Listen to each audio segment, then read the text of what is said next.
them. I think we take... Wow. Wow. I mean, these regiments really, or these brigades rather, they really need to rest. I don't want to do so much combining, but this division's in pretty good shape under Nagel. Auger, Lavelle, and Allebach. Yeah, okay. Auger combines with Fessenden. Dillon combines, or rather, Dillon and Bull Nelson combine. Nelson comes to Cullum's division, and Gross comes to Sanford's division. We'll have 2 infantry brigades in each division. No artillery. Army now at about 14,000 men. 7,700 in one corps, 4,300. So Bayard's corps, really, really roughed up. Let's get him a hospital. Ambulance corps. What about Mansfield? Same thing. We need to heal up quick. All right, so next, let's just double check everything here, okay? We've got uniform changes. Same. Good.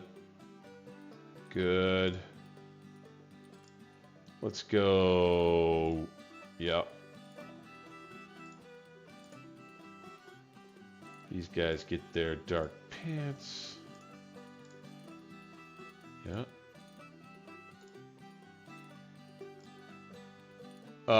This is also needed to be addressed. Benedict's battery has been crushed. I would say we take Benedict and add him to Fife. Is that even possible?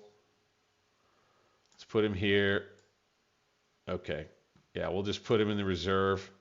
Oh, I know why. 12-pound field gun. Okay, well, they should be able to combine. Maybe once they're in the same formation together. I'm thinking we take Canby's battery and put it with the Army Reserve. We've got Davis and Barnes. I think we could fold them together, but nah. Okay. 4 and 7. How about just one battery of 11?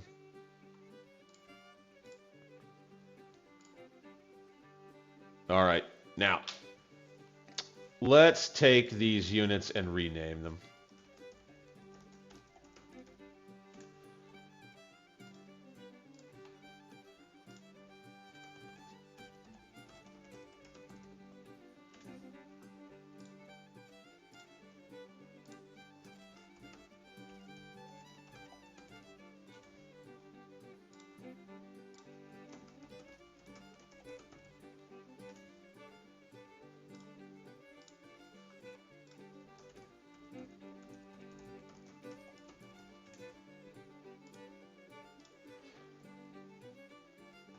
The Gross Guards, inspired by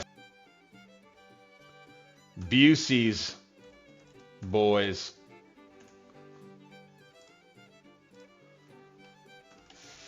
Fife battery. Here we go. We need to do divisions. Morgan's division.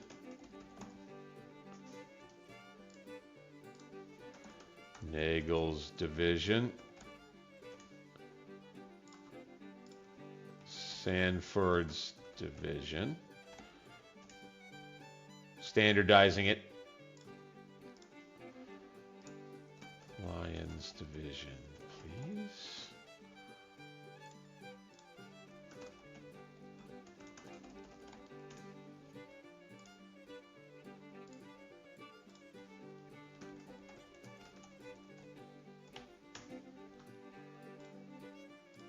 I'll keep this the 2nd Cavalry and the 7th Cavalry. I'll make it the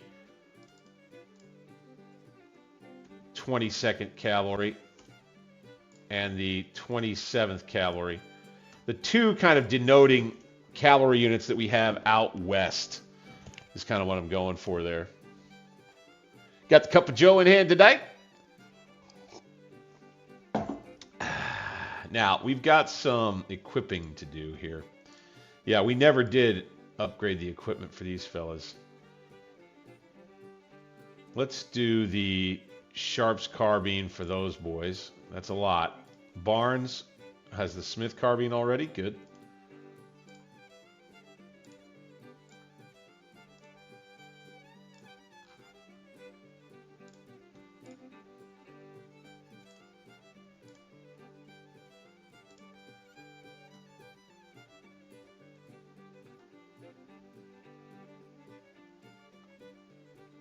Oh, shoot. Hey, I'm just realizing, what happened to Heinzelman?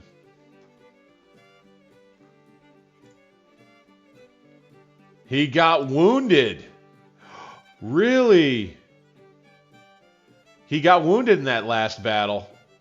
And now Morgan has taken over his division. Wow. We got to make him a major general, I suppose. How good is he? Not bad. Well, now that he's in division command. Eek. That could be bad news. We'll see.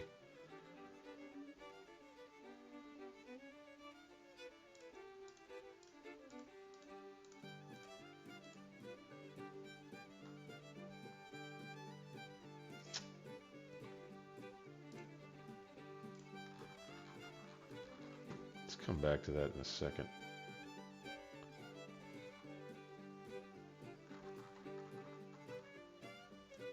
Yeah, I kept Gibbs Cavalry up here, that's right.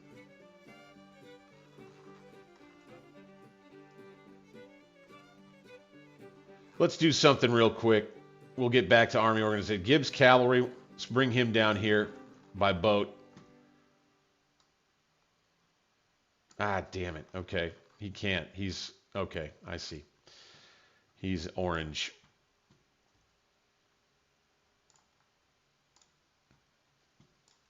All right, back to it. Everybody is looking good as far as their guns. Since we have so few men, I think I'm looking at maybe really working on the equipment in this army. Give some guys a Hall rifle. Do that some more.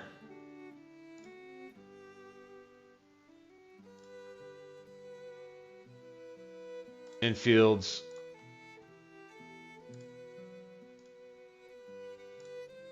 We're going to switch to Enfields with a bunch of these guys.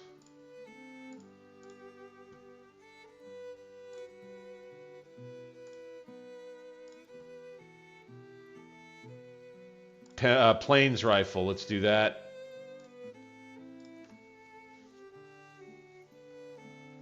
Richmond rifle, captured Richmond rifles from the enemy, we could do that. Let's address artillery. 14 pounders, 12-pound field gun. Let's upgrade this. Do we have any more of those 14 pounders yet? Ah, dang, we don't.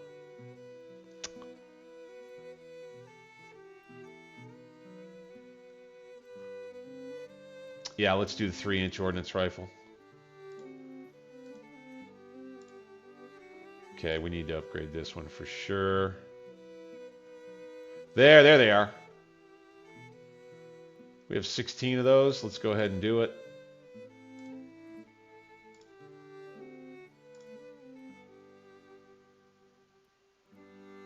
We'll do 20-pound Parrots. Oh, well, let's change him, this one gun, to a 20-pound Parrot under Benedict. Can't combine those two. That's okay. I know why. Okay. Actually, we should change him to a 3-inch ordnance rifle. And then... No! What? Oh, okay. I think they split the difference. Oh, no, he re-upped because we had the cannons. Oh. Okay, what if we upgraded to...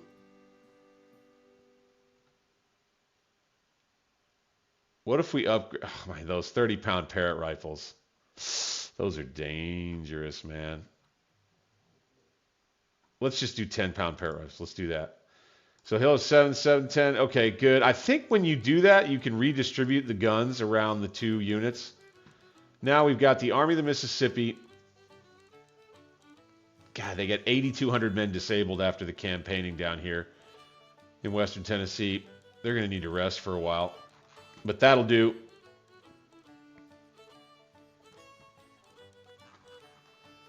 Meanwhile, a little bit of intrigue in the Union lines.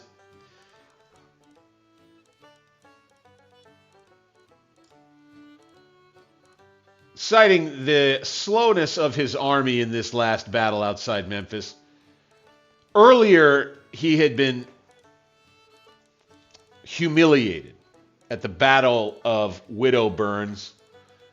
Major General Egbert Veal has made no friends in the War Department. Let's just say that. He has been allowed to remain in command. He was key in a victory in West Tennessee a few battles ago.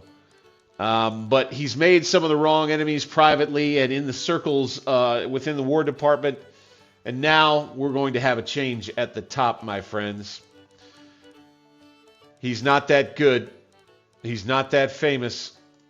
So it's time to replace him. Unassigned, suitable rank. Oh, Patterson is back. Okay, I thought he got killed. He got wounded. Newton Schleich. No.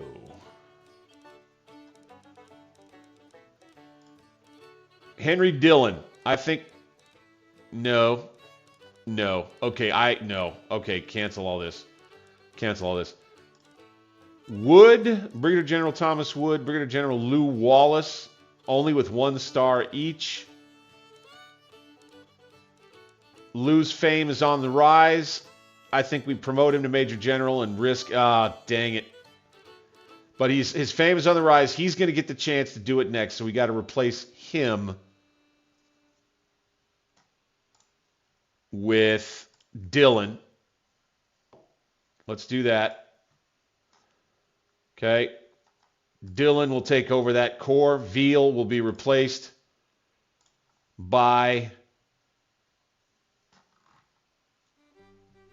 Major General Lew Wallace, who takes over the Army of the Cumberland now. How about them apples? How about them apples? Very well. Okay, you got the headquarters coming south. You got Mahone and Gracie. I think they're going to probably position themselves up here somewhere. I'm really not too worried about that yet. They're really banged up. To deny them this depot would probably be important. Uh-oh.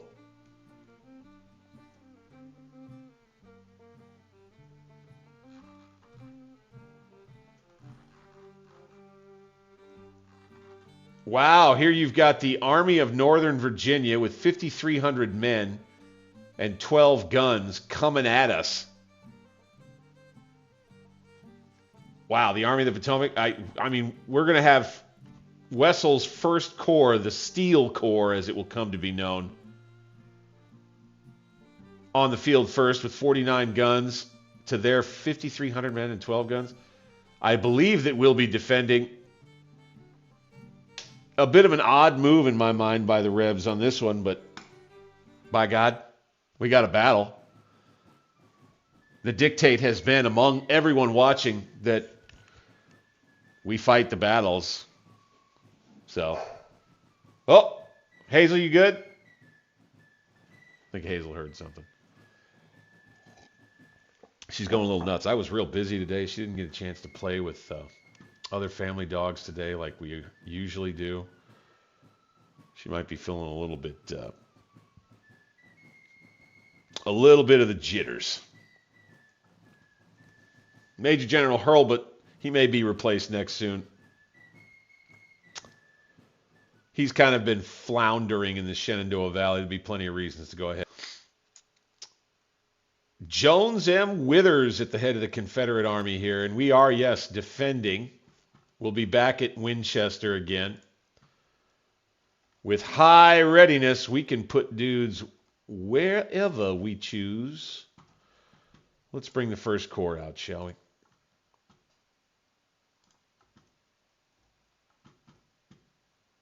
Oh, and okay. Carlton's cavalry is in. Good, good, okay.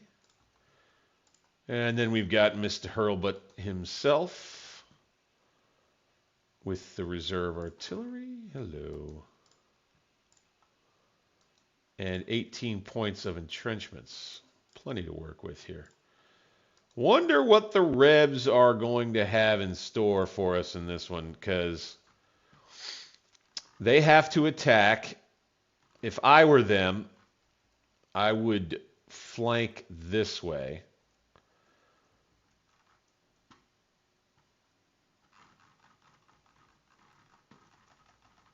All right, looking out over. Okay, where? This will be the Battle of Strasbourg, it says. That's cool. All right. They're coming here. Straight up.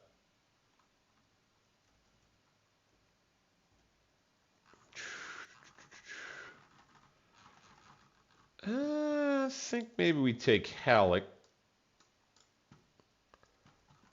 and Carlton's cavalrymen.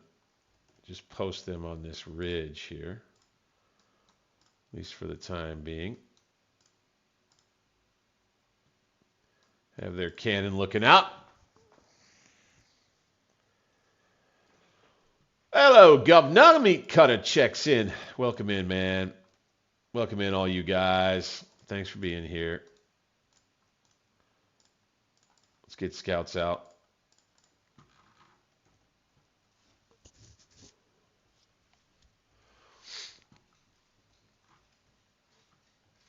We'll just have some guys posted on that ridge there, watching the Rebs as they approach.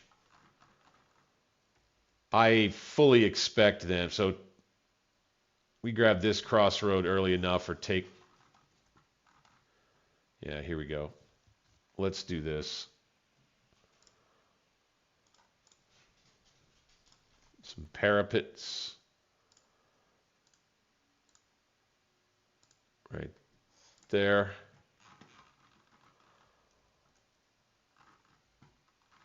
Continue with more parapets.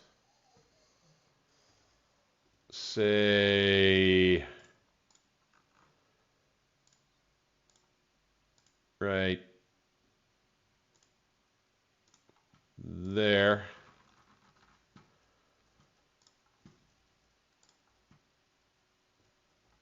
We'll get a division up there. Thomas, he's got some artillery. They can post there. Yeah, oh, shoot. Ah, damn it. Okay.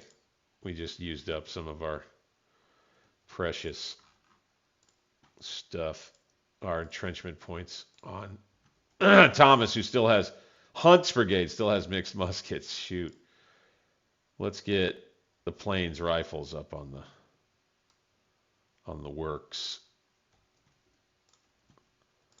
Let's get these boys right here. And this brigade will remain in reserve right along the road. Like that with Thomas's division. Bingo.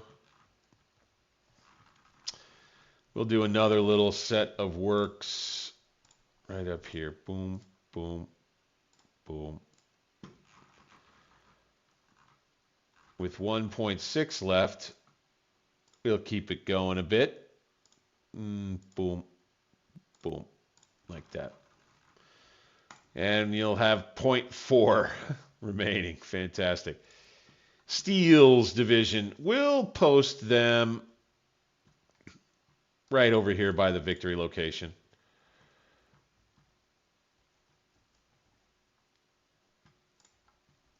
We'll have the artillery up here. So those are 12-pounders. These are 3-inch ordnance rifles. 10-pound Parrott rifles will be.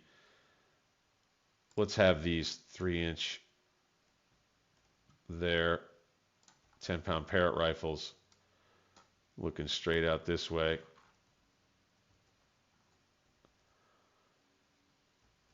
Now, how are they only able to see? Oh, okay. Is it because they're in a parapet? That's interesting. No? Okay, that's their range. Interesting. Okay, 6-pound field gun. We'll put them here. Montgomery's Cav will guard these guns right here. Ross's 12-pound field guns will go here.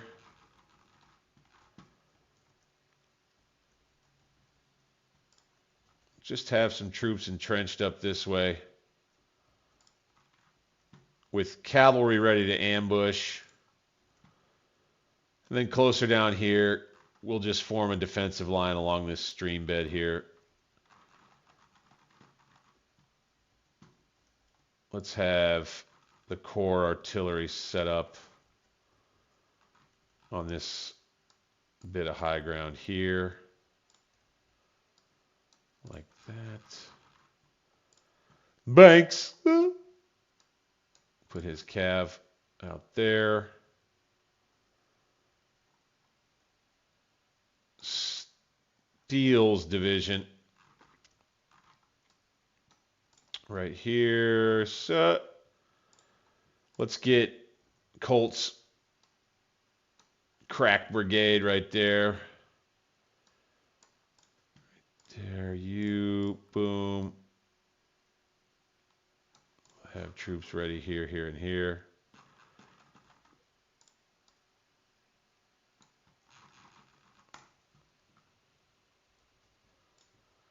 We have enough troops to try to defend every crossing of the stream. If we get hit, I mean, you know, we may be too spread out. It'd be interesting, right? I'll be interested to see what the Rebs decide they're going to do here.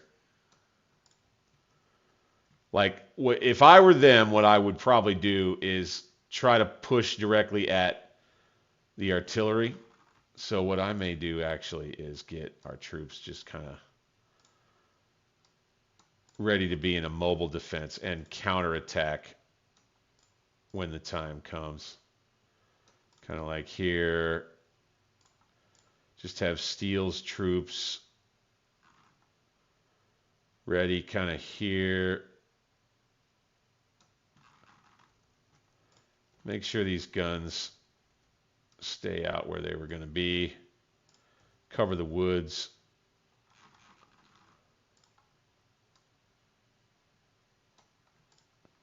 Yeah, no, I like these guys being here. Let's detach them for now.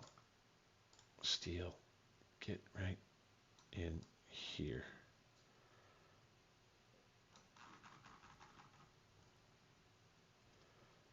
Okay. Sumner's division right there. Sumner's got good troops. Mansfield's corps, or Wessel's corps, spread out pretty thin, but we'll have the Army commander with us there. Let's get Banks scouts out here. Let's get skirmishers going. And we'll give the Rebs the initiative here. That's the plan. Let's have Hunt with his mixed muskets just be here. Just like that. Covering the guns with skirmishers out.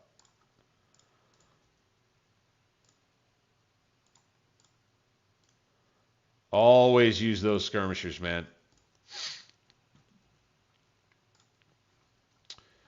Okay, so we'll have Carleton's cab on the flank. We'll be guarding. Got an interesting little deployment. We're going to cover a wide area and just try to eliminate all flanking opportunities down this way. We'll see if they decide to make a move this way. In that case, we'll just kind of have to redeploy over here on Apple Pie Ridge and take the fight to the Rebs. By God, here we go. It's 14:15 in the evening.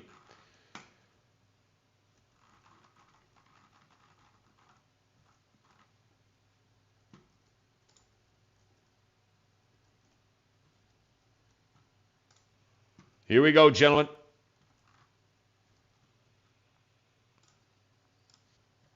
I forgot.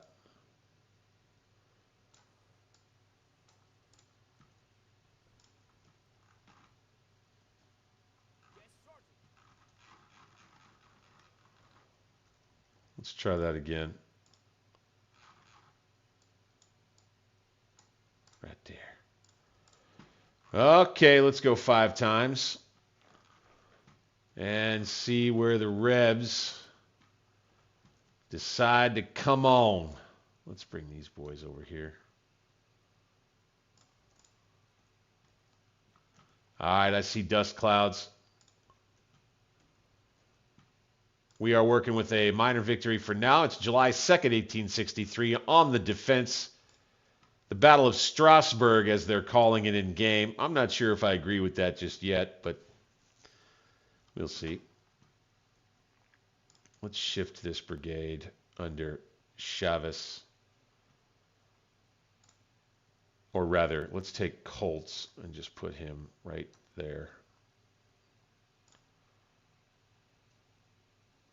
Because I could see them pushing across the creek here. Could see him trying to do something here.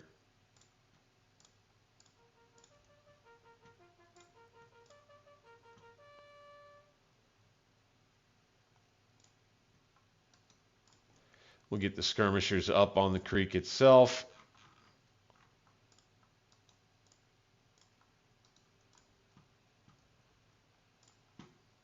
Dismount, boys. Loose order up in the works. Skirmishers are out. Good.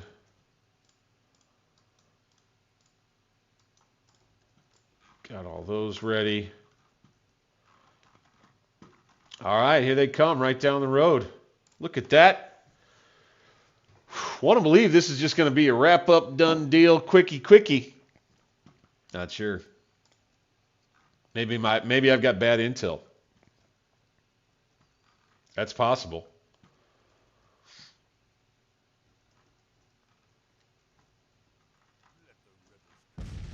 Bingo. Open up, boys.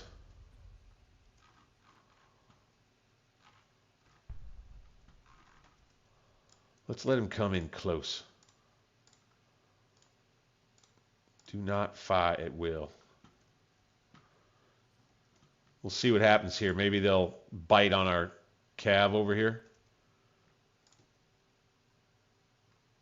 I see him trying to form up. 3 guns, 6-pound field guns here that are going to push them out that way. And, well, you know, our deployment with our artillery kind of helps encourage a flanking movement down more this way.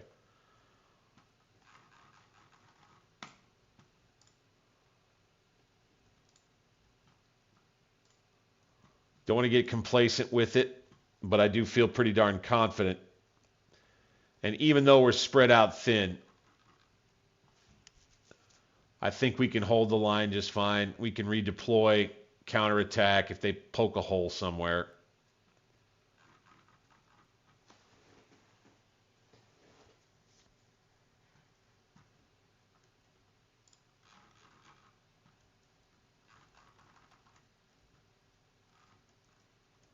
I think we're ready to open up with these guns. Oh, he's still got his orders coming. We're going to change those.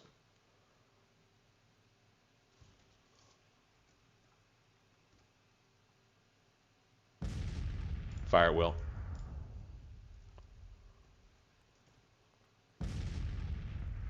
Hit him. Fire at will. Oh, we're just out of range right there. Oh, well, that's how it goes. Reminder to everybody watching tonight, I really appreciate you taking the time. Thank you. Don't forget, hit that thumbs up button for me. This is Alternate History Gaming. I'm Bag60s, your humble and gracious player host. Check us out. Okay, 2 big brigades with some artillery back here. And I think that's it. Where are they going to hit us? Fire will. Oh, I guess these boys are in a bad spot, huh? All right, back them up. Retreat to there, boys. Double time. Here they come. A little bit. Right through here. Redeploy. Call it a retreat move. That's fine. Double quick it. Redeploy skirmishers. Here and here. Get them on the run, boys. Good.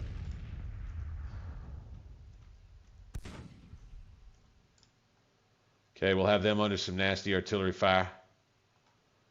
They've committed now. Glad things are going as I expected.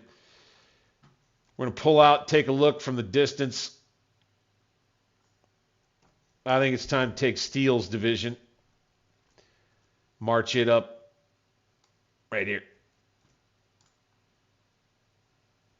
Keep the artillery posted. I think we might actually take his guns. Just bring them up. Deploy them here. She's looking at me like I'm absolutely insane for not paying her any attention. I'll introduce you to oh, she doesn't know what I'm showing her to. Hey there, honey. Hi there. Don't you worry. Don't you worry a little bit. All right. I'll let her hang here for a minute. There you go, sweetums. There you go. There you go. Okay. Oh, okay. Okay. Yeah, she's getting situated. She's getting situated right there. Push play. And see how the action works out here. All right. Get in the chat.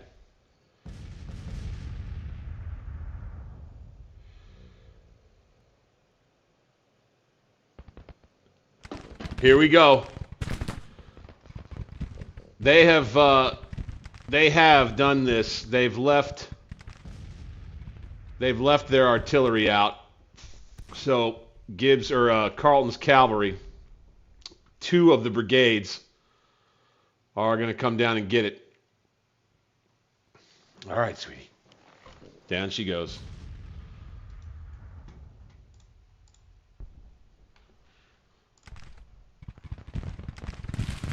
And here we go.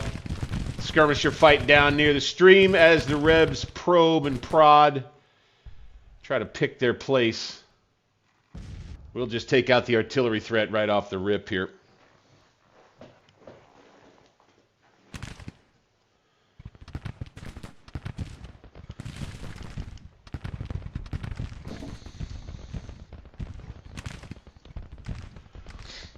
Coming across the field, moving fast.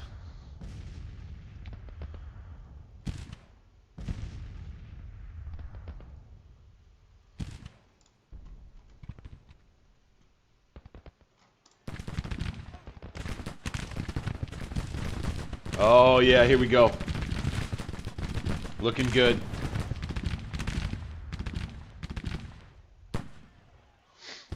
While the infantry fights it out on this front.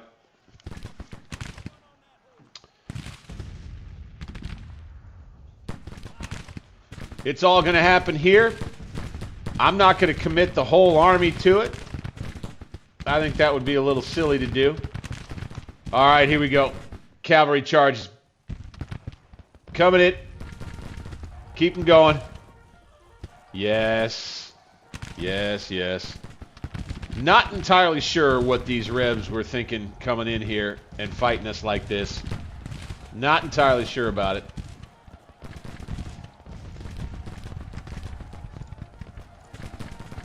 And we will vacate the battery. Next, we will charge down skirmishers. Rather, this gun. As Whitaker and Starr's cavalry. Oh, that's a little glitchy looking.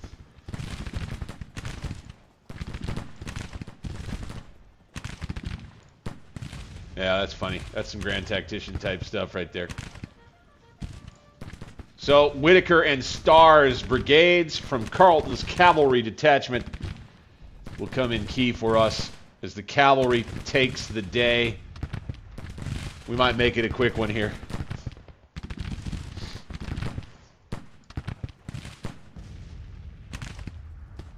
All right, they're in the way. Let's go get the skirmishers.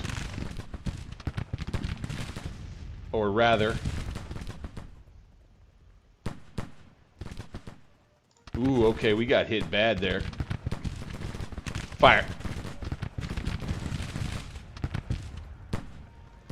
Cavalry comes in.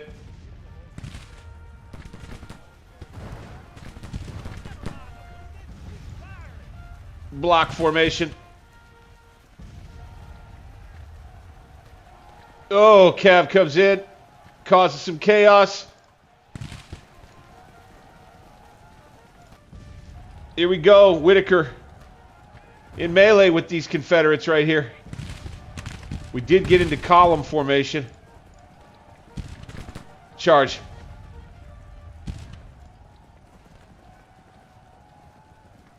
$50 men down. 3-star cavalry unit right here. These are rookies charging into an infantry line. These guys are veterans trying to hit them. Carleton's cavalry. Getting risky. Starr's brigade. They're going to have a hard time, I think. It would be nice to bag us some of these Rebs. Let's go fire at them. Stop being so defensive. Let's go. Let's go.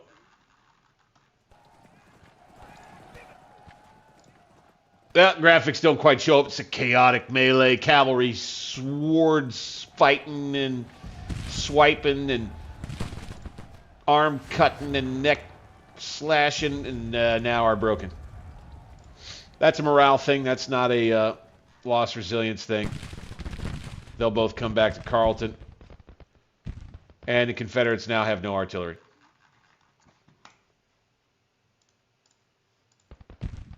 Come on out. Come on out.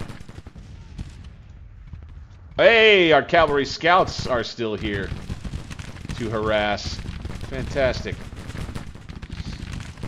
We'll have ourselves a fun little battle out in the field.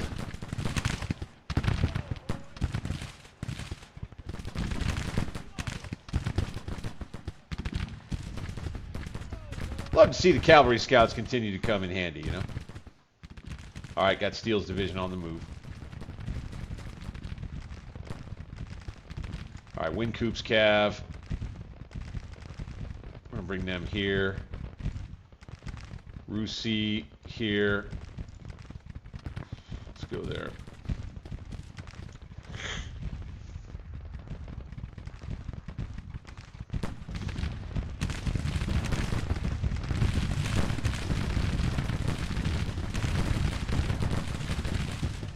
Woo-wee! Got a hell of a firefight going out here, man. Boys watching from across the stream. Awaiting what may be a Confederate onslaught to come. I have my doubts. I think this is going to be just about it. We'll fall back.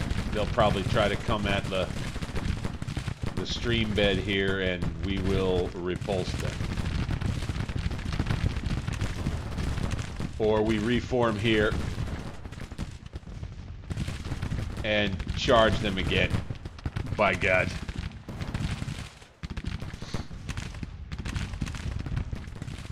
Ah, they got away with the gun.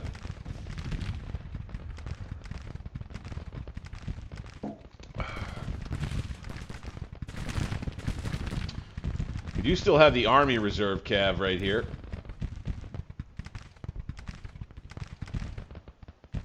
Yeah, we'll keep them back. Maybe a moment for a bit of a commentary right here.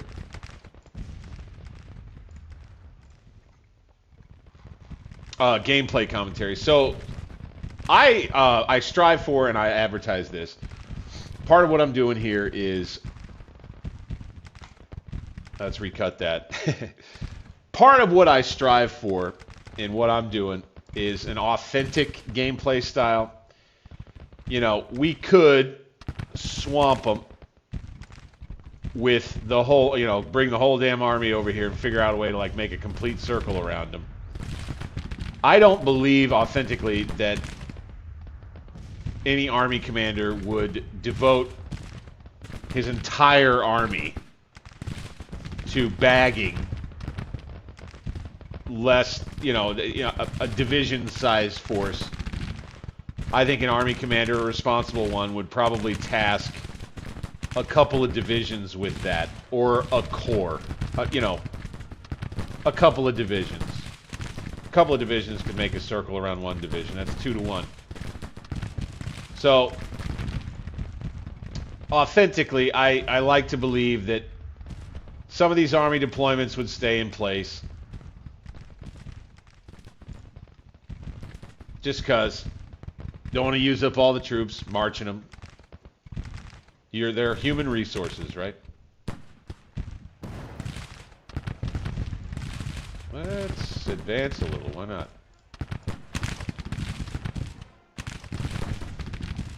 You boys, get on up there. Mixed muskets.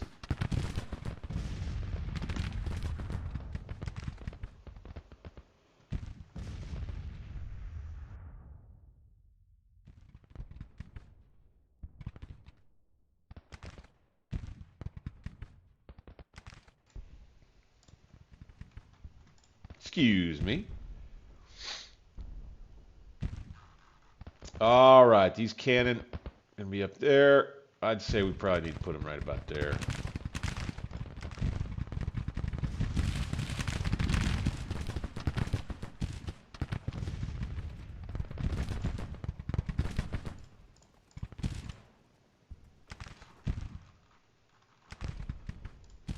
Looking pretty good. Colts is not going to take the road. That's weird.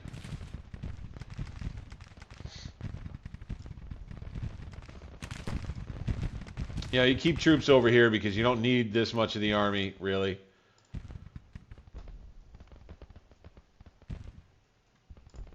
You know, from a role-play perspective, I don't know. Their army commander may be convinced there may still be some Confederate troops out here to threaten these crossings. But,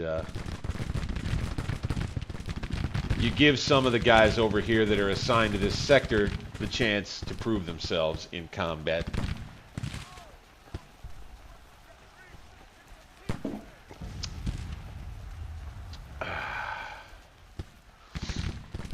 Fight heading on into the evening time here as the rest of Carleton's cavalry gets moving. I do hope to use them to melee their broken units if and or when they break.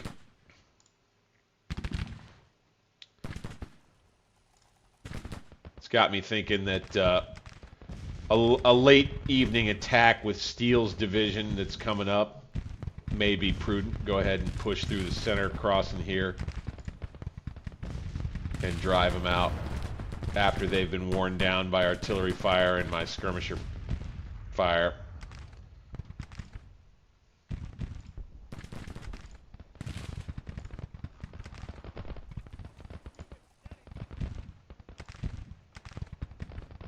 6-pound field guns, yeah.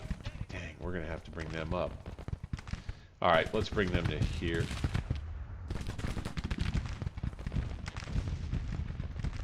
Need to upgrade the Army of the Potomac.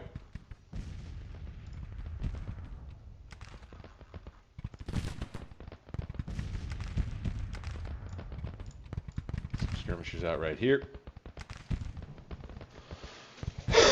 Excuse me. Hazel, darling. You're going to be all right. You're going to be all right, honey bunny. Come here. Come here. I know. She wants me to play with her pretty bad. Listen, she's going to bark. She's going to start barking.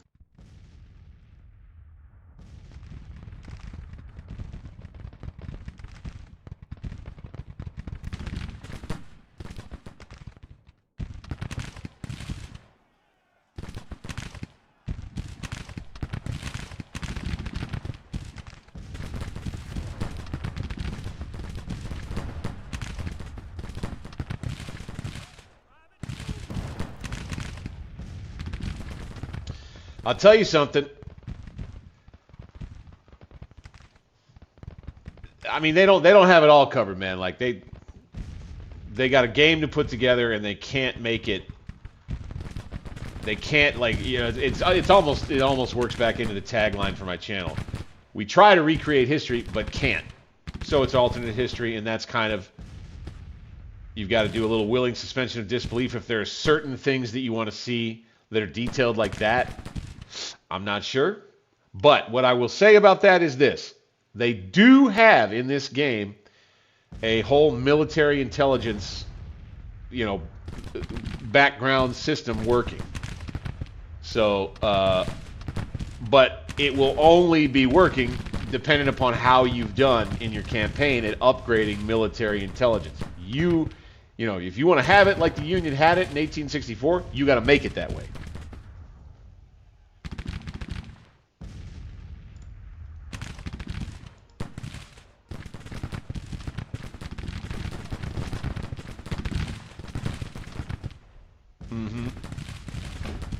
And that's true in history. Eventually, the Union intelligence gathering effort far outstripped the Confederate one.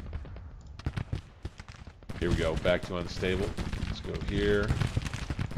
Let's go here.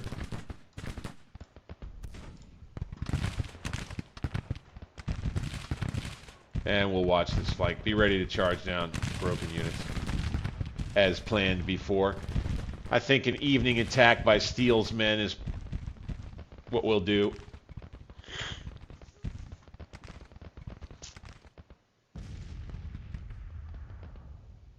Let's bring him over.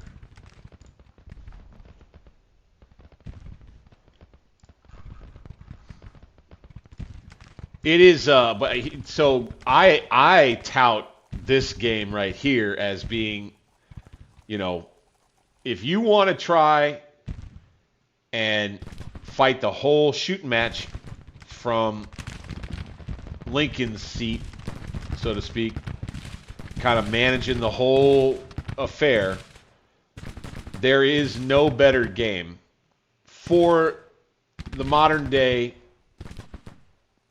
player than this one. It's got everything from industry and economy and the impacts of trade to politics, policy, acts of Congress that are like, from a gameplay perspective, like a technology tree, sort of. And it's just got it all in spades from a campaign perspective. And then when you create your own world, your own Civil War reality, you get to name your armies and assign them their own unique generals and equip them however you see fit for the campaigns that you're advancing. It's pretty basic. Again, back to gameplay. The AI is going to come for you where you are the weakest most of the time, the vast majority of the time. And they're just going to come. They're going to keep on coming. They're going to keep on coming. They're going to find a little hole, and they're going to hit it with whatever they can. And you've got to know that ahead of time. And then you get to zoom in and you get to do these cool little battles. And when you've got one that's, I mean, we've had massive tilts where it's 70,000 on one side and 65,000 on the other. Troops all over the map, fighting it out on a broad front. That is when the game really starts to get fun. And again, when it's your own custom armies doing it, that's when it really starts to get real fun. Let's send an assault forward with steel. Just right up through here.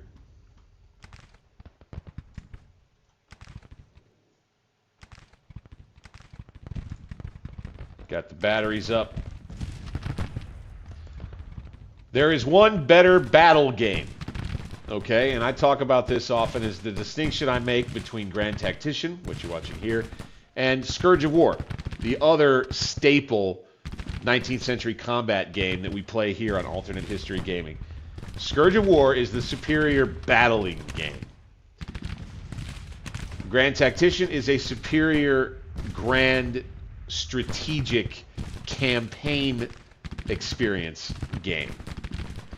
Where Grand Tactician also, in terms of the battles, okay, does have a leg up on Scourge of War in a way, is that Scourge of War, while it is the superior battle combat simulation, Grand Tactician being just a little bit more like just a game like Total War is, you are allowed to do multi-day battles. Scourge of War, it just gives you rail-to-rail, midnight to midnight, one day at best, with the ability to like mod in carryover scenarios, and there are some that are mods, and I've got my eye on one.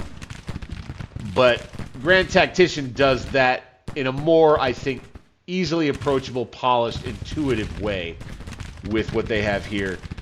You have one day of battle. You can get up to 4 to 5 to 6 to 7 days without having to do any mods or do anything.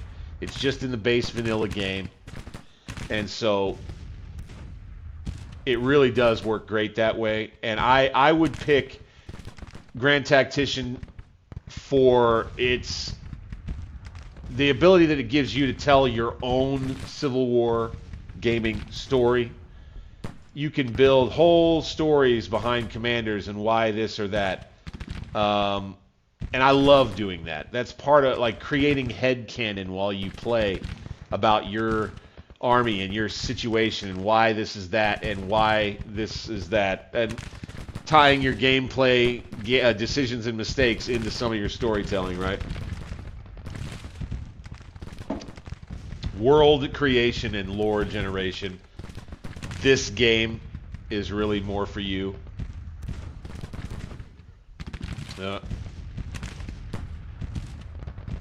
Starving Santa. Yes, right. Strengths and weaknesses, yeah. And the answer to your question is yes, but you can't do it like just like they did it per se. So, for instance, my main army in the East, which is the Army of Northeastern Virginia, and it has been since the historic Army of Northeastern Virginia was formed in summer 1861 in-game. It formed the Northeastern Virginia Army under McDowell, and everything has pretty much evolved from there. Depending upon the reinforcements that came in, I think I made 2 different New England that had to be transferred south to become a part of the Army of Northeastern Virginia because there were emergency Confederate operations near D.C. that I had to respond to and I needed the troops for. The Army of Northeastern Virginia has been commanded by Patterson. Holy cow, I'm forgetting the name of the person who came after Patterson now. Oh no, but it's been another one, and then the latest one is Charles F. Smith. Oh, who was in charge of it? That's going to kill me. I'm going to have to think of that. All right, here we go. Steele's attack is underway now. But yeah, General George Patterson, and I did randomize generals in my game too. So That's one thing you could say from like a lore generation standpoint that's really cool and unique about this game. You randomize generals, and guys like George Patterson become famous Maine Eastern Army commanders. You know, completely unlike what really happened with them. We had a little dilly-dally go on here. Let's get Steele up.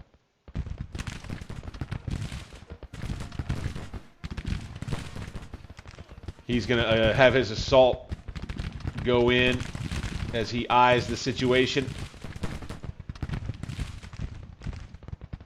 Looks like he's going to hang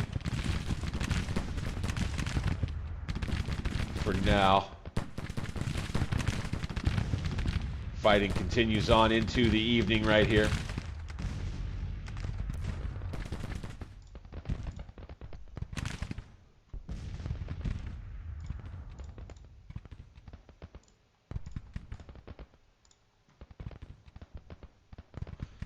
Let's have this Cav come on out here.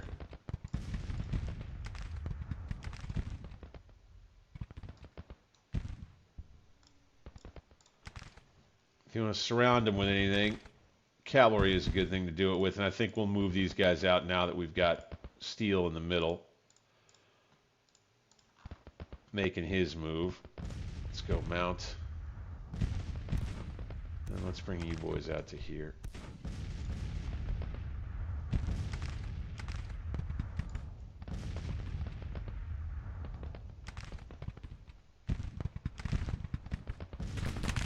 Tough to tell what old AI Steele has in mind here.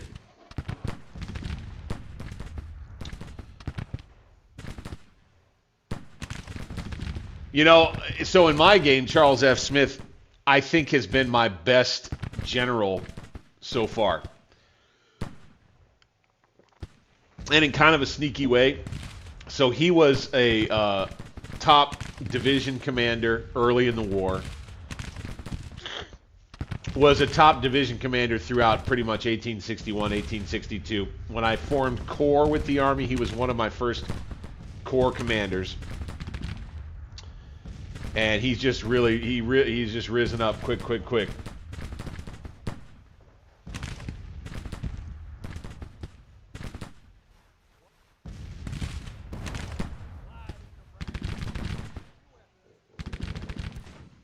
There we go. They're going to head on out. I don't blame them. So, they're going to have 1 hour. Wow, because they have no cavalry or anything. We're going to wait for them to break.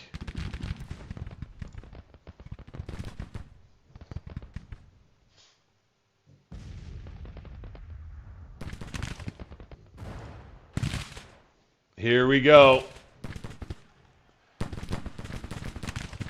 The Steel Brigade. The Steel Brigade moves forward as the enemy orders its retreat. In view of the dark blue of the Steel Brigade, I'm guessing Confederate commanders knew what they were up against. Decided caution was the better part of valor.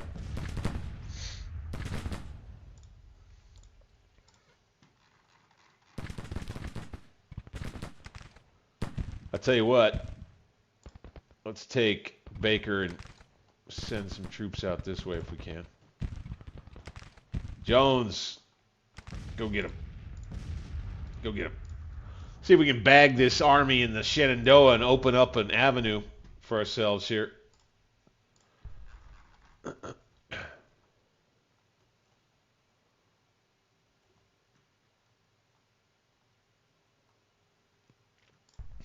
Took a while for Steele to get this assault together. Goodness gracious.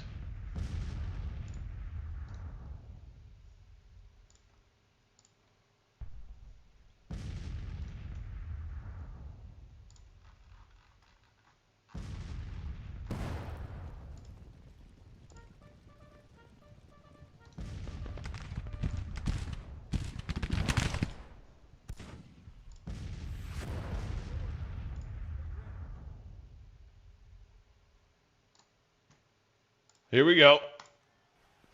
Now it's Chavez coming forward.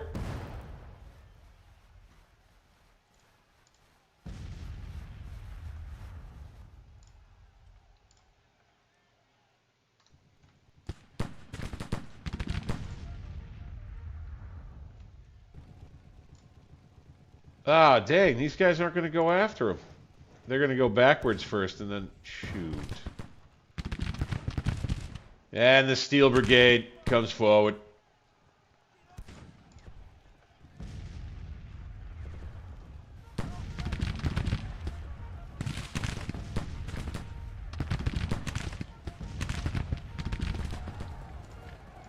Here we go.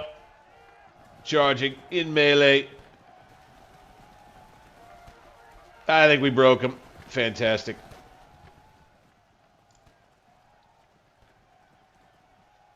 Keep charging them. Do not stop. We'll take all the time we can. You boys same. Let's bag them all. Now we're going to have to do some cavalry work here.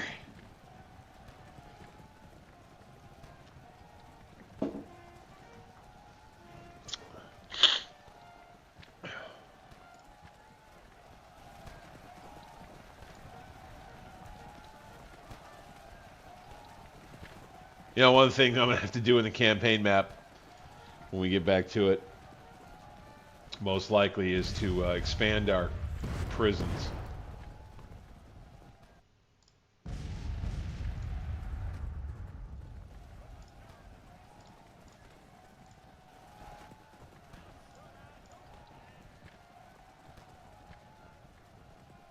Ooh. Ooh. Ooh. Ooh, we are just not being nice to these guys right here. Holy smokes.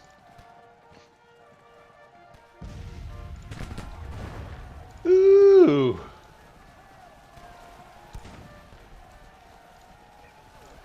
Use the cab like Napoleonic cab. Finish him off, man. These boys are tired now.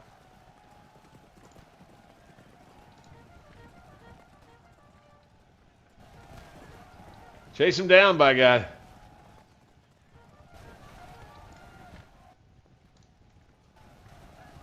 You don't always get this amount of time to do this.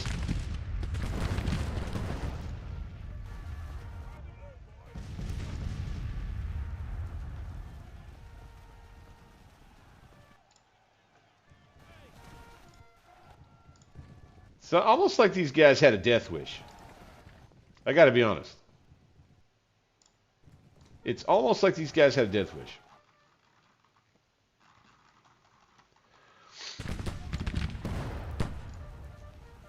Oh, look at that. They reformed briefly.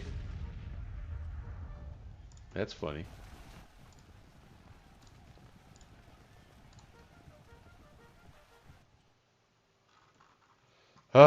And a battlefield strewn with dead and wounded. Captured men being hauled off to the rear. Here we go. Getting closer. Here we go. Gonna catch these guys now. Fatigue is still okay right here. We got 24 minutes. Come on, come on.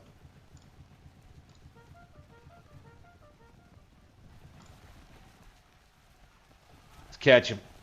Do the dirty work. Handle the dirty work, boys. There we go. There we go. Chase him down. Chase him down. Take him in melee. Fantastic. Stay on him.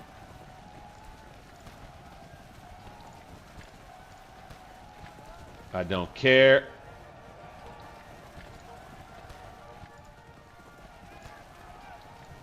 Just keep charging them down. And we'll go 2 times. Just keep charging them down.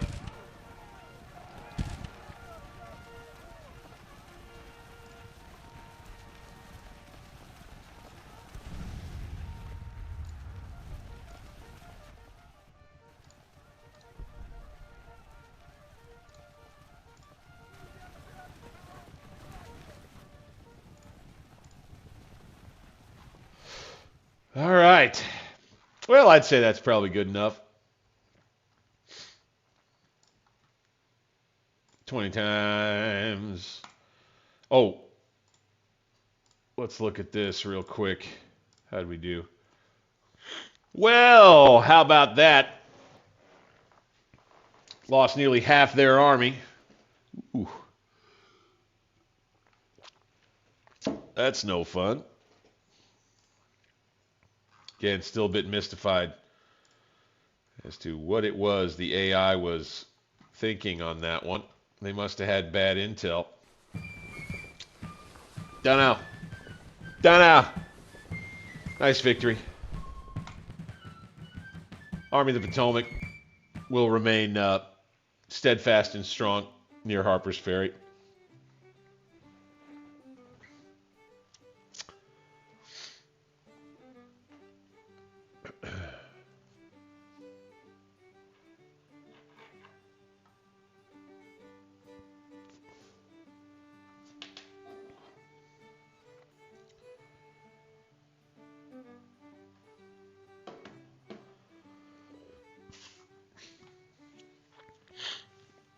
So I've always known that the AI in this game is just kind of always finding the spot to try to come at you. I've finally gotten into a spot where I feel confident trying to come at them as much or more as they come at me. Glorious victory. 1,700 rifles, 1,000 enemy soldiers captured. I need to expand the prison system. Oop.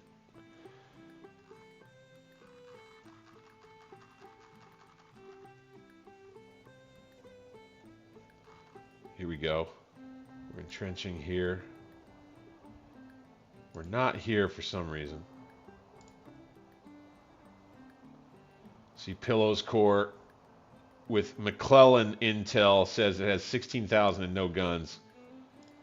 McClellan's army numbers over almost 26,000, so they're not likely to push anymore here.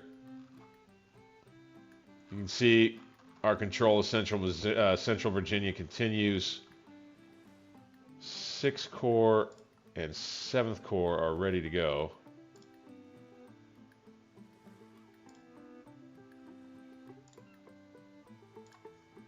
Do we have perks with anybody? No.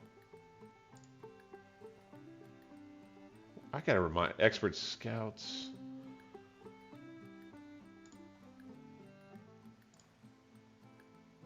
Ambulance Corps, and pontoon train with the 7th Corps. Field telegraph, skilled cartographers. Yeah, 2nd Corps has got a lot under Runyon.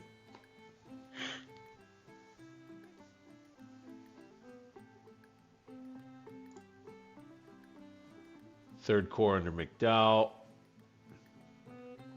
Expert scouts. Yeah, good one to keep in reserve, but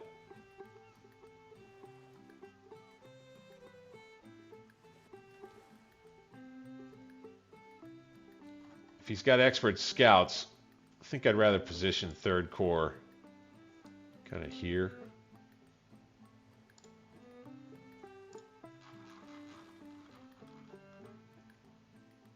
All right. These guys are embarking still, aren't they? 2.7 days, yep. All right. Now, we need to launch a battle here. Offensive. Here too. Raiding.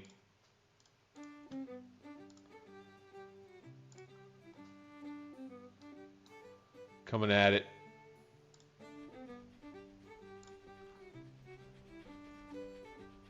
We're going to wait for him to get kind of even with us. Okay, coming at it.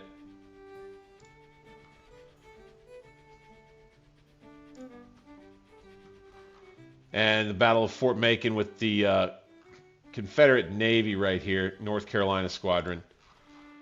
Probably a pretty decisive one. Got to hope for the best there.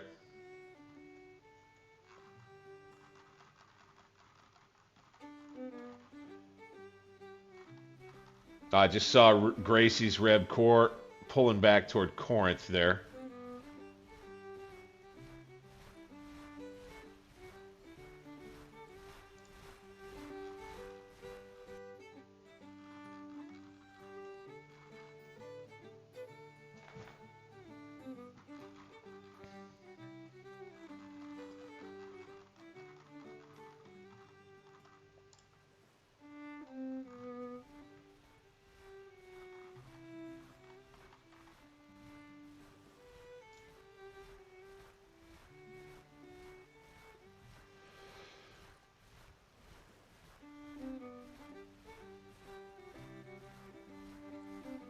Got about another 65,000 men with the Army of Northeastern Virginia now. Pretty rough shape. I'd say we need to get the Army headquarters. Oh, can't move.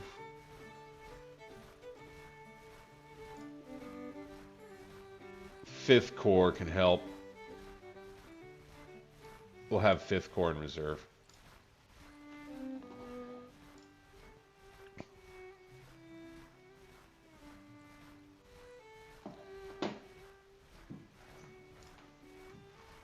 Good to have another victory.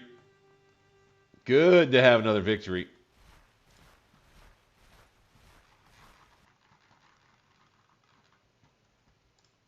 Time to make some machine guns, you think? I'll tell you what. Interesting idea.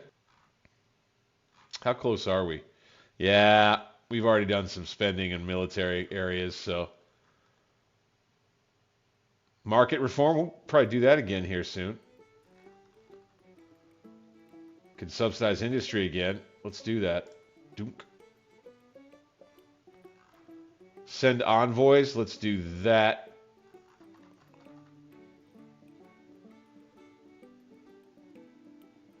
We won't do occupation administration, just, well, let's see here. Finance more effective occupation administration in conquered states and territory. We haven't conquered any states yet.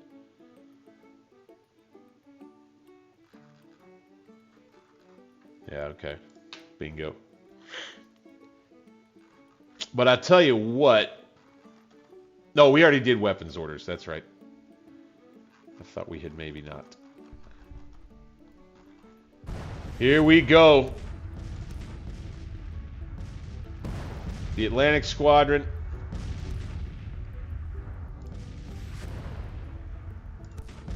Block Island Sound Squadron. In battle with the fort. I think we're going to win it.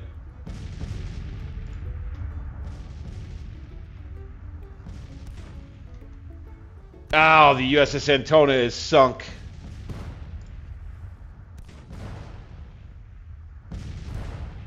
Firepower of 5. Holy smokes. Oh my God, the Bohio is now sunk. A big warship. Oh, what? Wow, dude.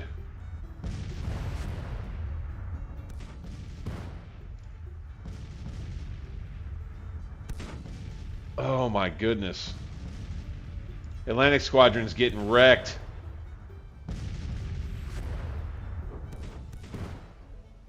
Under artillery fire. What does that mean? It's artillery suffering casualties, lost morale. Fort conditions at 29%. 29. See, this is where we just need to batter this thing down. Just need this fort bombardment to continue from both task forces. This is a level 2 fort right here. So, takes extra effort. We might learn a lesson here about what it takes to take down a level 2 fort. They still have their navy here preventing a crossing by my infantry.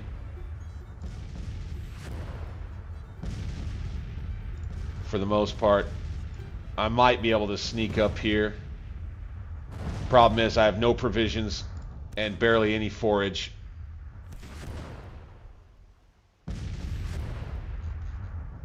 Got another ship disabled. The Alert, the CSS Alert, that's a small ship. We got all these... Okay. We put these all back in service. This is a light squadron right here. It appears as though this fort bombardment is likely to succeed. Here with the Farragut's Block Island Sound Squadron. With Farragut in command, I feel confident, for sure. 24 is all. I think this needs to go down to 0. Alright, that will continue until they surrender. Will the Atlantic Squadron going to have to be ready to send it home.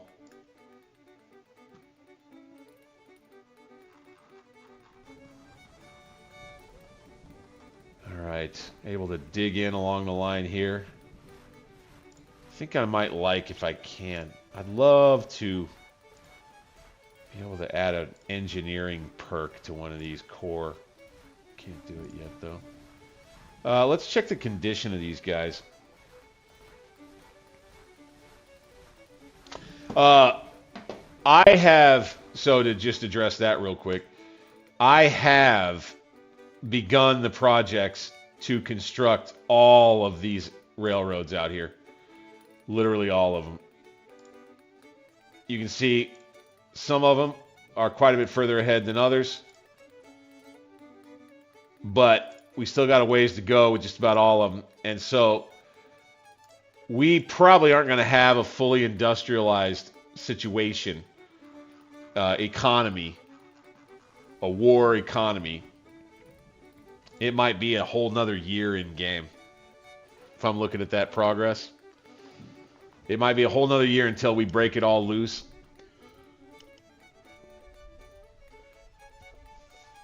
Be forced to fight them for a long haul.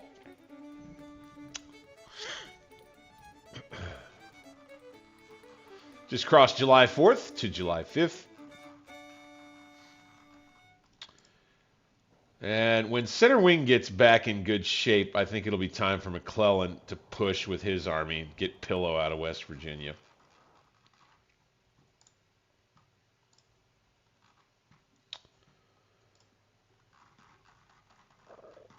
Rebs have got their far western army that's somewhere down here, I think. No intel.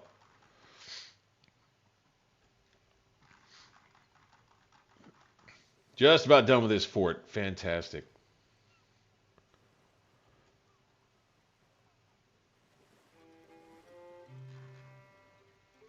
Now Gibbs Cav can get on the move.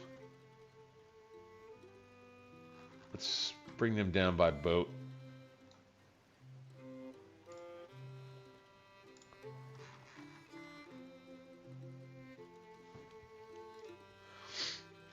Gibbs Cav with 2,189 troops could really do a number down to Vicksburg, raiding all the way south. We may do it.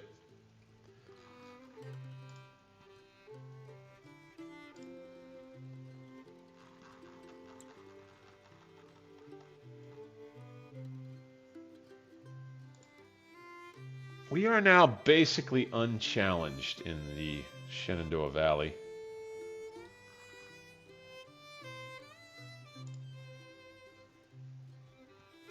Carleton's cavalry. We're going to come back south, take out this hospital before it has a chance.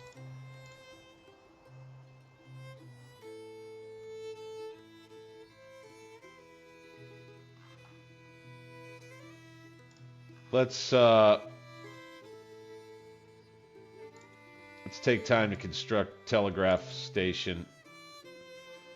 Right about there. Carleton gets to raiding.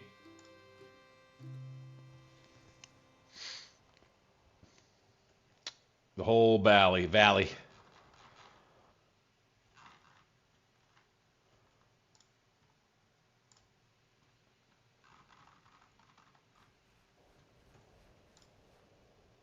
Just unleash those guys.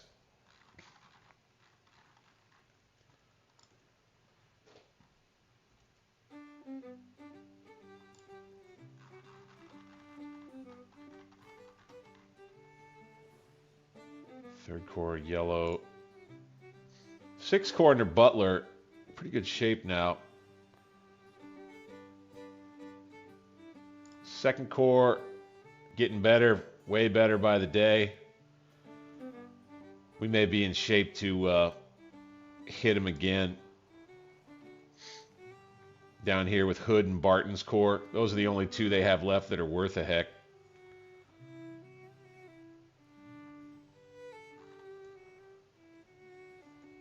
I think we are overnight, so we can pause it. I think Second Corps moves on down the road. And we're going to do it on July the 7th. I think Kimes' 7th Corps comes with him. 7th, please. I think McDowell comes along.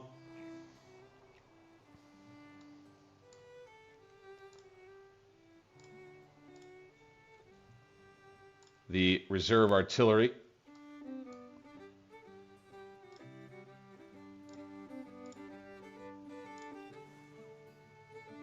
Sixth Corps.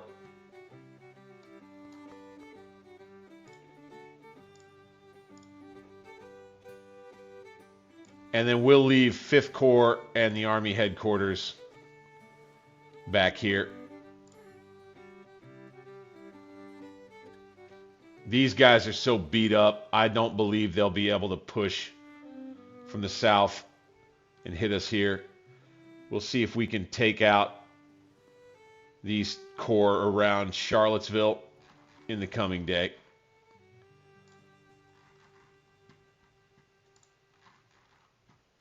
The summer campaign continues.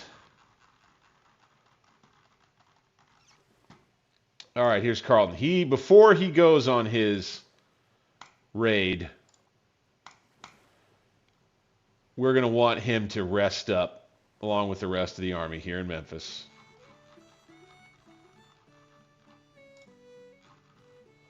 I like we're bouncing between B plus and B in finances and credit score.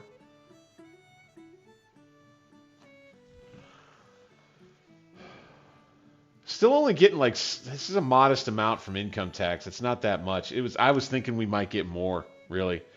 We got to unlock this economy. Those railroads are going to be so huge.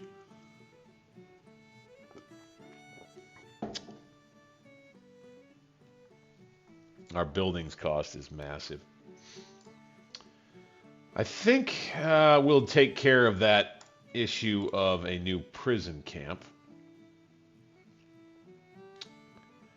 Yep. And let's put it outside.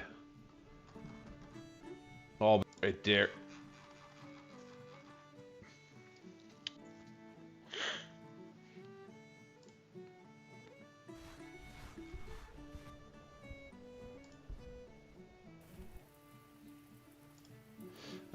Okay, we already, I think that our Atlantic squadron ceased to exist.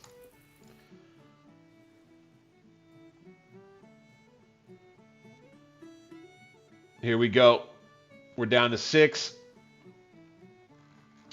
We're getting hammered here. We got the Catalpa sunk. Says we're going to win.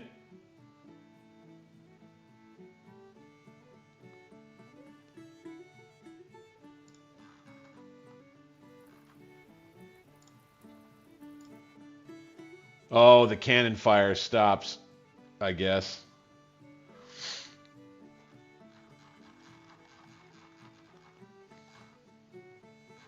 Okay, well. There we are. Kabam, kablam. We should win.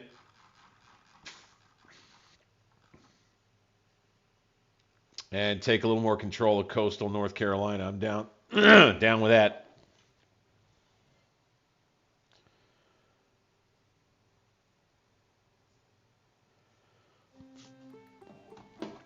Can you shift more money into railroads? You know, that's a good question. Yes. So you do it, just not, I don't think, directly, right? And maybe the way that you're thinking. You have here the industry subsidies bar. And the more industry subsidy you have, the more quickly you can afford things like infrastructure reform, railroad construction. Oh, that doesn't do industry, that's politics. Okay. So there you have that. The more politics subsidies in this case that you have, the more quickly you're able to save up money to do things like railroad construction. I've done military railroads. All right, so then the next thing is, depending on how your economy is doing and how much money you want to spend, how your credit rating looks, you sink money into, like I'd showed before, the building of these railroads. Boosting construction of railroads can be accomplished by completing the Transcontinental Railroad right here. So let's look at the policies and see how that works. See this? Union credit rating +2, railroad transport capacity and construction speed is +25%. Right? So my construction of railroads increases by 25% speed just because I went with this policy to start the game.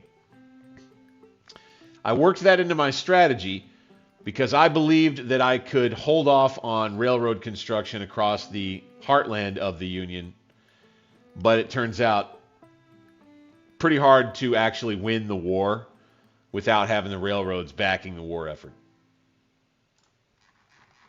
So those are a number of different ways that you invest money in railroads.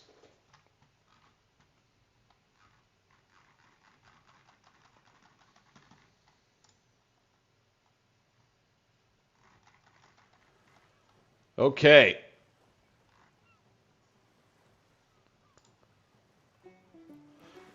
I think we won. Yeah, Atlantic Squadron disintegrates the battle. Was that? Yeah, that was July. Okay, yeah. Okay.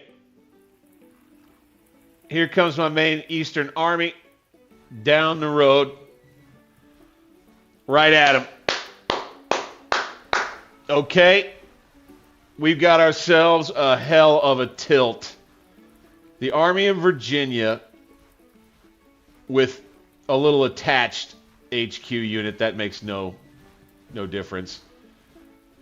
The Army of Virginia, the Army of Northeastern Virginia come in contact, and a big, huge battle is on its way. And I wonder what the battlefield will be. Charles F. Smith on the offensive. This, if this goes badly, things could go badly for Charles F. Smith. It's good that we've got these other two, Barton and Hood, engaged. It would appear anyway. Hood's corps comes on. Barton's corps is there. Reynolds and Hawes come on way later. And we have a major decisive action in central Virginia, right near Charlottesville. Will this be the Wilderness Battlefield? The Chancellorsville Battlefield? I don't know. We'll have some...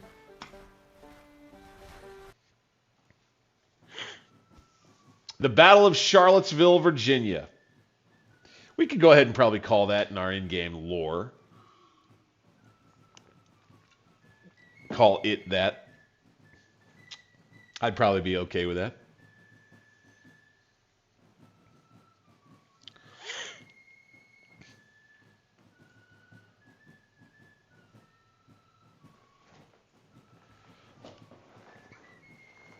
And it's Lieutenant General Sibley in command now.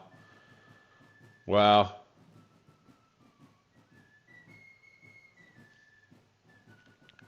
I do believe our army is better quality troops, I think.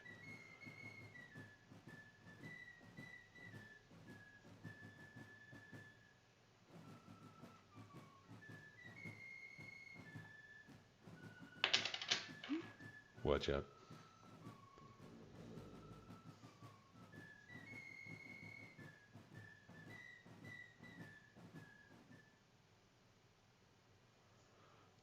Wow, look at all the objectives that they're doing here.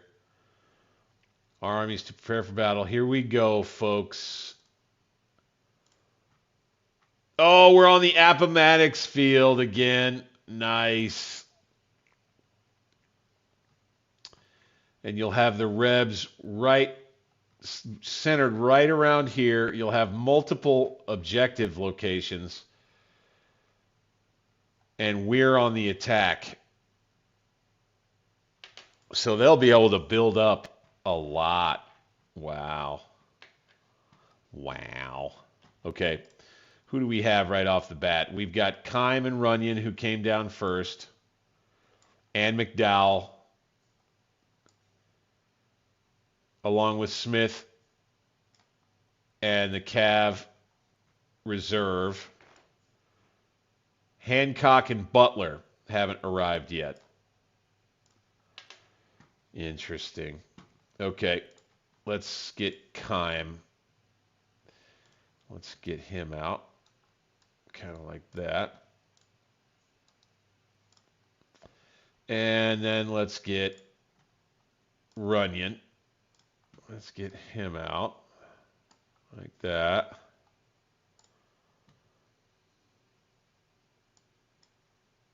Knipes Artillery Reserve.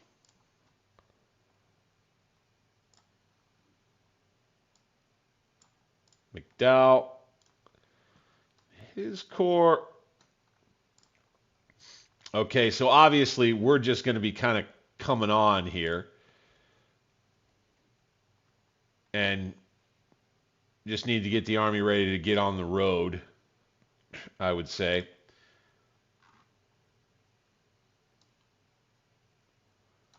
So Runyon's corps will go first.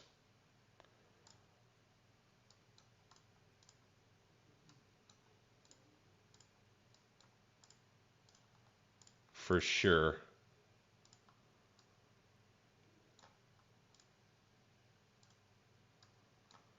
Again, this is a big battle, so we don't want to come into it half-cocked. That's always something I worry about.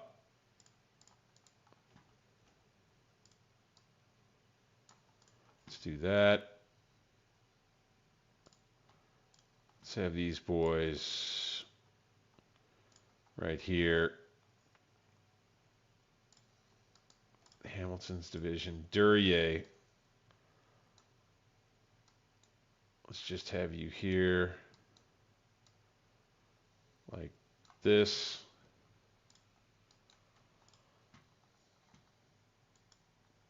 Cook's division.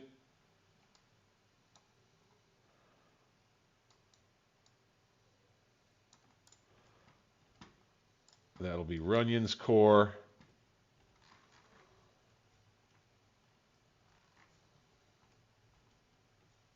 So they'll be right down here with all these woods in their favor.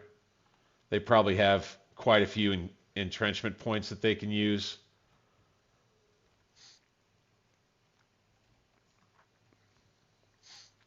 I would say we flank where it's open. So over here. So we'll have two columns. Runyon's column will come straight down the road. Here. Keim will break off and come left. We'll have Runyon, Keim, McDowell behind Runyon, and we'll shade left, and we'll try to fight the battle over here mostly.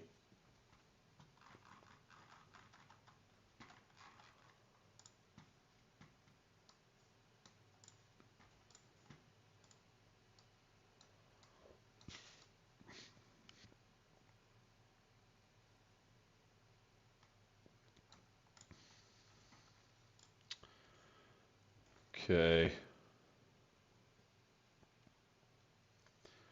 Yeah, I'll get the Army Reserve Artillery back here.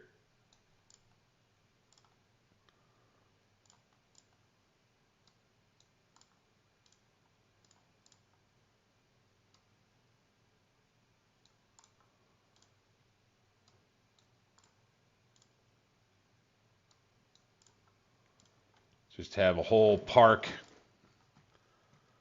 right there.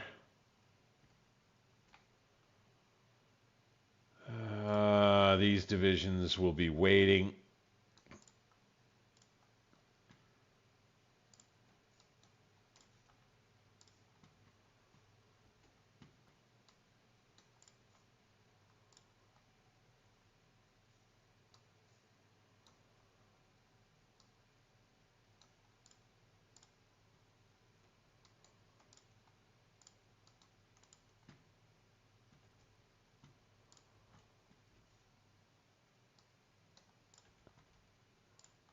That's McDowell.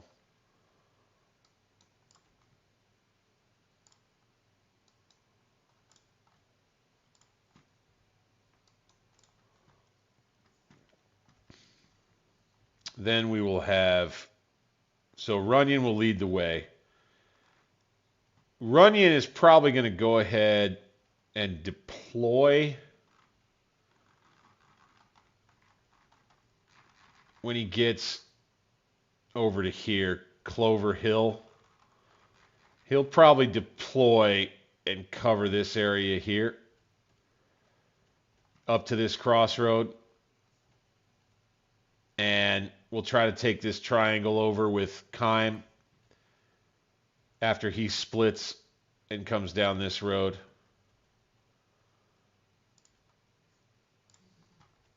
Here's Sherman. Let's get him in right here.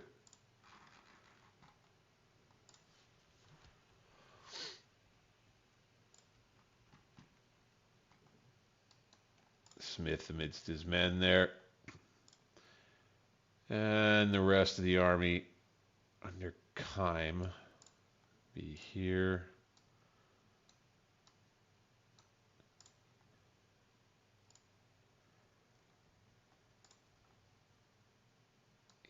Here and here. All jammed together.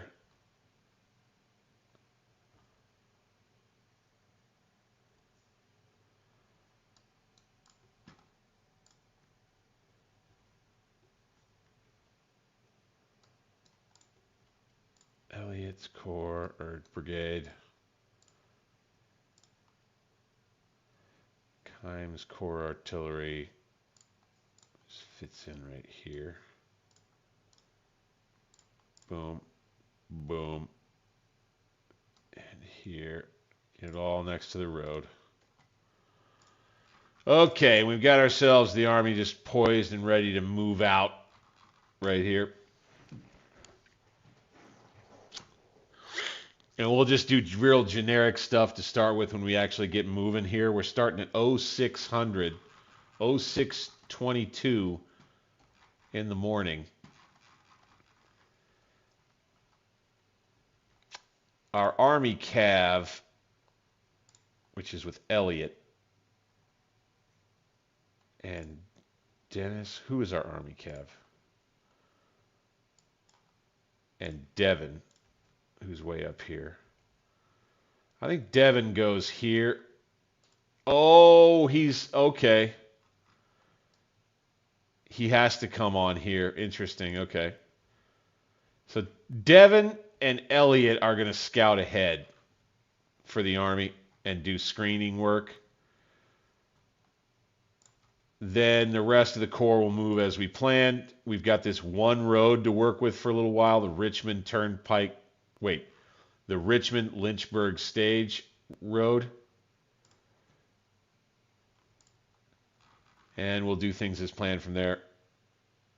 Let's go. Play. All right. Runyon, you're up. And you'll be coming right down here.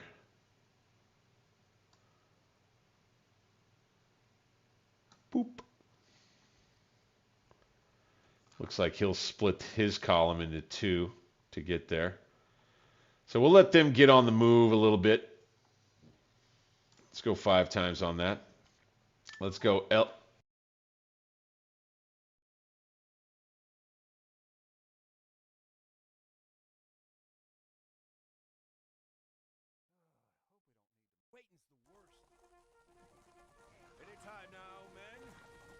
All right, let's get Elliott on the move like we said.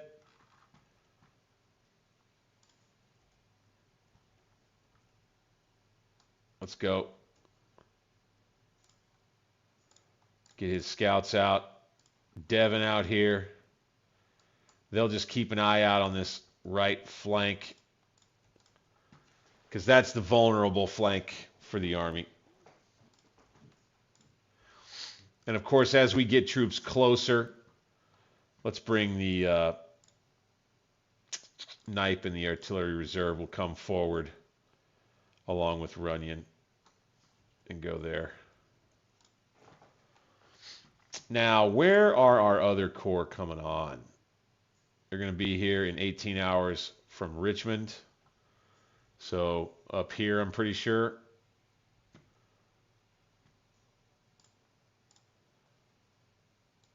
And Hancock, 5th Corps, also from Richmond in 7 hours. Very good. Very good. Very good. All right, we're going to get Runyon down the road a little ways here.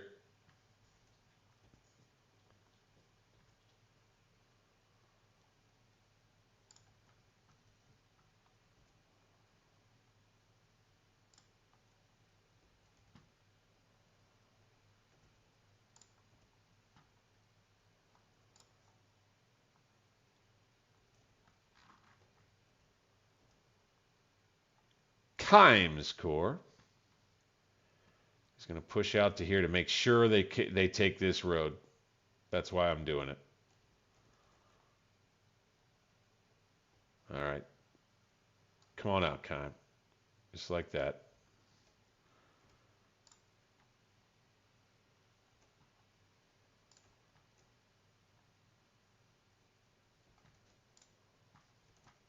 I'm pretty sure this will be a day one where we, I feel certain that we'll be able to set up. I'm not sure we'll be able to launch an attack yet.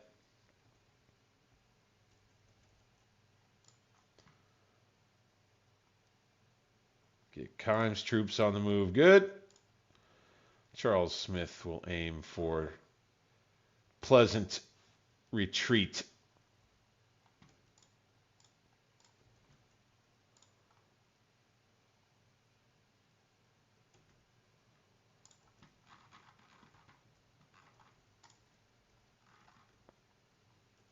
Check out how things are going with the Cav.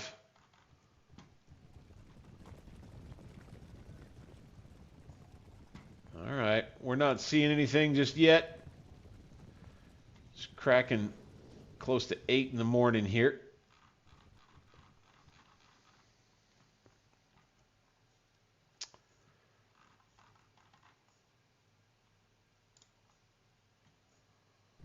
Let's go ahead and let's send him up here.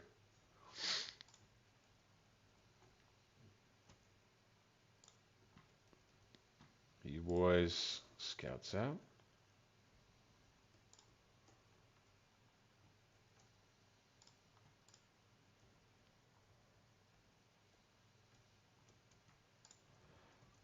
These fellas, let's check out the flank with Devin.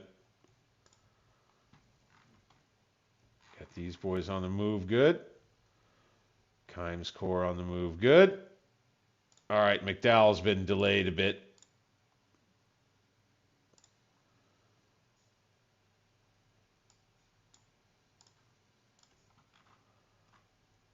He will come forward to here.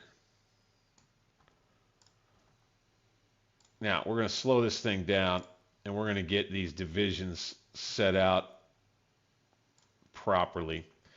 So Duryea will come forward to right here. Hamilton. I like that. Cook. That's too far. Right there.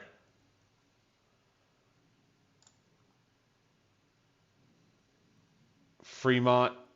That's too far. He goes right here.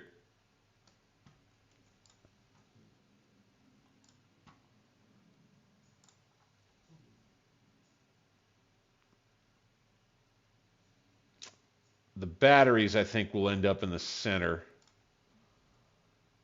Yeah, over here, and that's fine. We'll just work with them as they come up. There's Porter, good. Gonna have to get these orders out.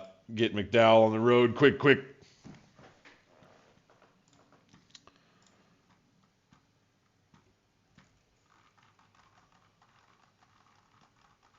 See how we do here.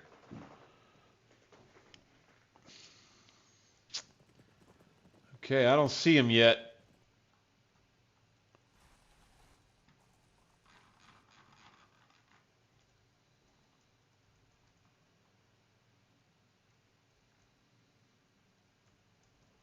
Whoa! Would you look at that? The AI Rebs pulling a Chancellorsville on us here. Holy smokes. Okay. Well, we already have the army on the move here. What are they doing?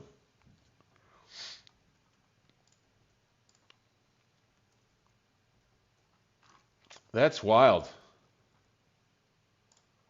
That is absolutely wild and crazy. Let's go take a look. Devin reports back. Here we go. Devin reports back. Sightings of Rebs out in the wild here. Shit, we missed this. Okay. Gentlemen, we've got ourselves a battle now, I think. But we know they're there. I would say Keim might feel comfortable pushing to take the objectives. McDowell now deploys along this ridge line here. When he gets up, he becomes our right flank. Bent Creek becomes the anchor. Center right here at Clover Hill rather. Keim pushes.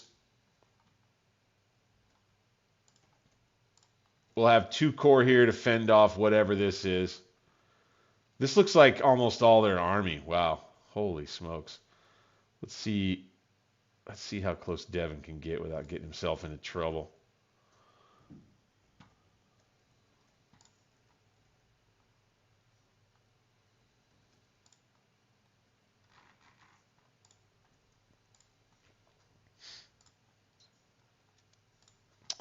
We're going to have Greg's brigade of cavalry. I want to ride them all the way down here to have them take a look into the woods.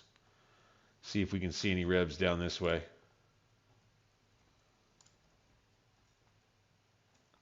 All right, let's get McDowell's troops. Let's make sure they're deployed right. Let's go Sherman's division. Right here.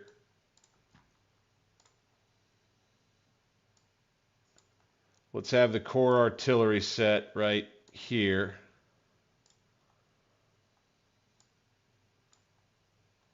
Palmer's division.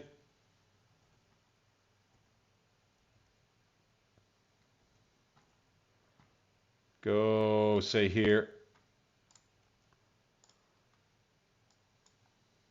And Crook's division, which is pretty small, goes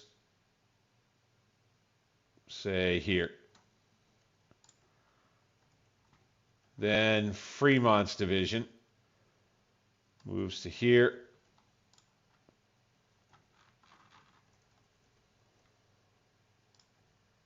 Elliott, get to this crossroad here. Maybe we'll just use the cav to go take those objectives. You can see they're not doing anything.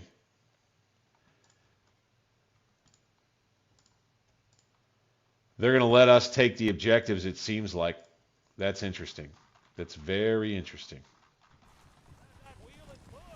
All right, now. Yeah, we may. I don't know. We got Keim in a good spot here. He could take the road with his divisions, come back around here, and bolster the right flank. That's probably what we'll end up doing with him.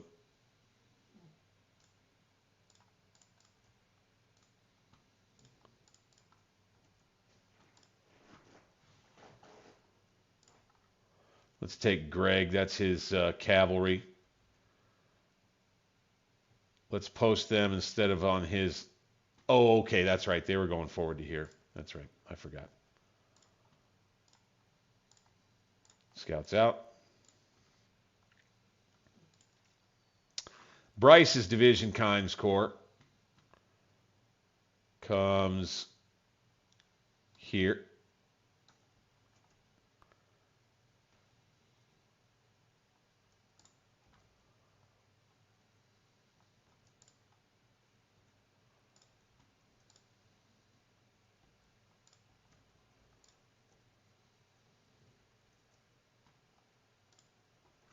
Okay. Oh, and then there's more.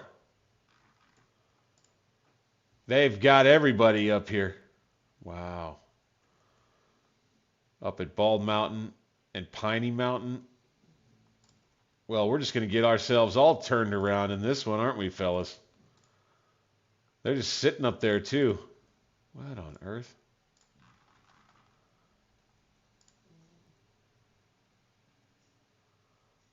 So I guess we end up taking most of these objectives, winning the battle eventually, or taking the objectives, turning the line around to where we're facing more, you know, north and east to redeploy and face this stuff up here. I mean, seems like they're just waiting. I think the AI intuitively here, there's a chance anyway. Oh, now they're moving. Now they're moving. Let's get back. But I think they might have intuitively decided that they're going to let me, kind of like I've done with them, let me take these. Let's just come on forward with these guys. And then after they let me take them, then the battle switches over to me being on defense and them being on the attack. I think there's a chance, for whatever reason, that they wanted to put themselves on the attack. Not really sure why.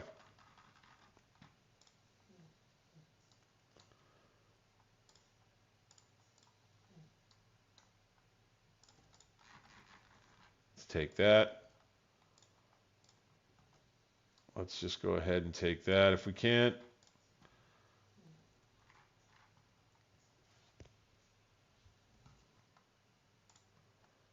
Porter, come on.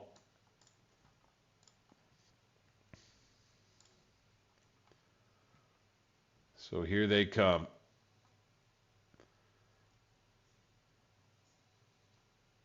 Just going to keep an eye on them as we deploy here. Let's get Knipes' guns around over here.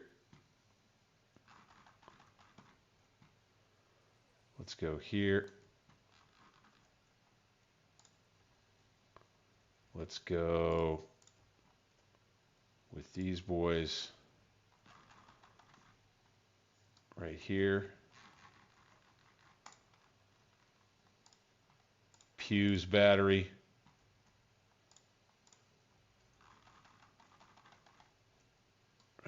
here.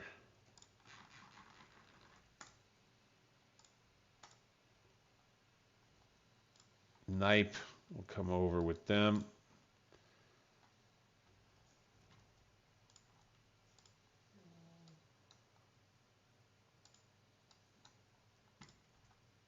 All right, we see part of the rebel army moving onto these roads, I'm guessing, to come this way toward the objectives and try to take them.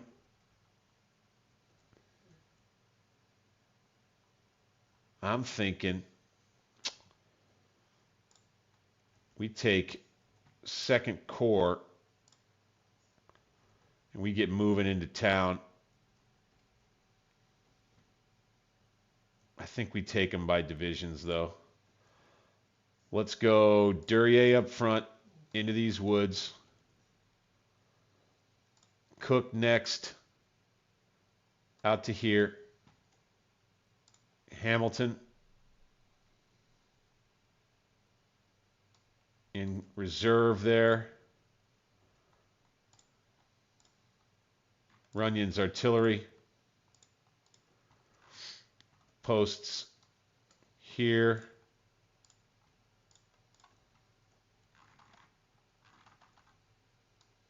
Here.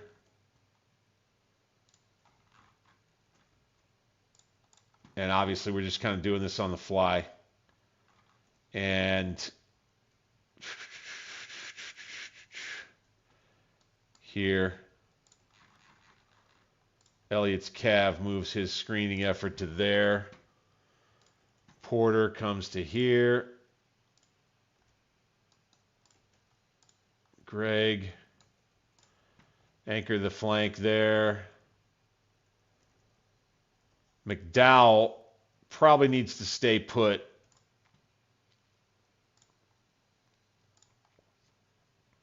Bryce and the rest of... So here's 7th Corps and Keim. Let's bring them into the center.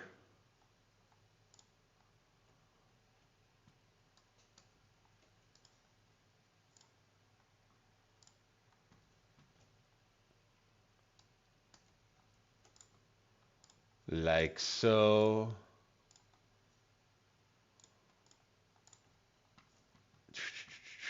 Right there. And right here. For now, anyway. And General Keim himself will come here. All right, we'll get Runyon's Corps in place around here. As the Rebs get themselves on the move, we'll be able to observe it all. Let's pull the Cav back some more.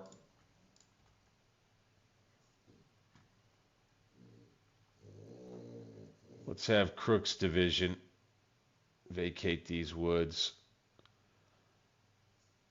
and set up. I'll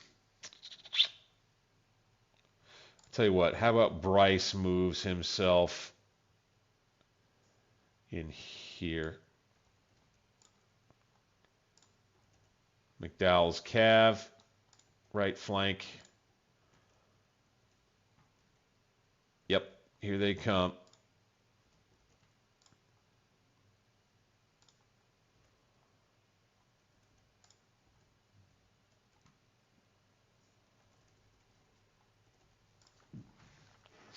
They're going to try to catch us out a little bit here. Okay, Clover Hill is an important place now. Now we've got somebody's corps. Who is this? Hancock. Hancock's men are arriving.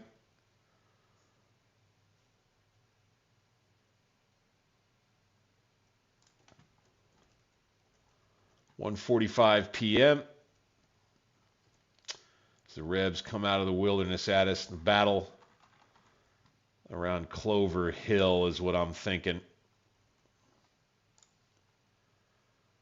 Let's go ahead and let's get set right here. Let's have Hamilton get himself formed up properly. Let's have Duryea get into a line for starters. Peck changes facing here. We've got 2 more Army Reserve batteries to place. Let's have one of them not there. Right here.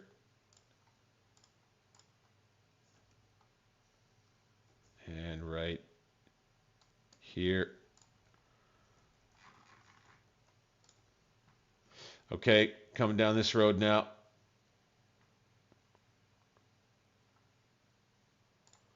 Durier's division. Just change facing a bit.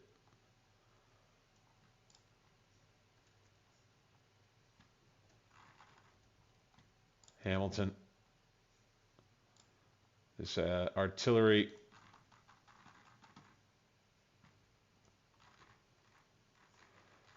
All right, they've got high ground up here. Elliott, why don't you bring your scouts in? Come on back here. Let's have skirmishers out everywhere.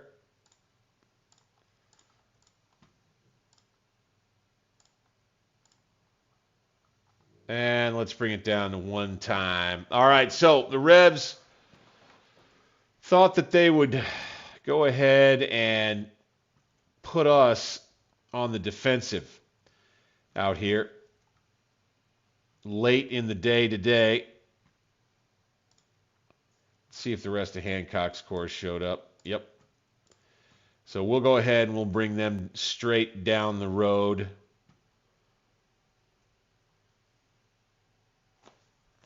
Have them set up also in the center around Clover Hill.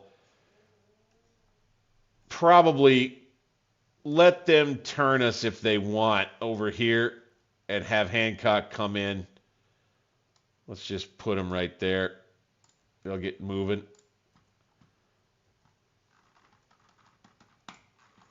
And on July the 8th, this battle late in the afternoon is going to get underway. And right there, folks, that is where I'm going to have to push the pause button and leave you with it tonight. We've had a good long stream, about 2.5 hours is what we planned on. And one hell of a tilt waiting to happen. The Rebs kind of got to get themselves deployed out. Will we have a chance for a big flanking maneuver?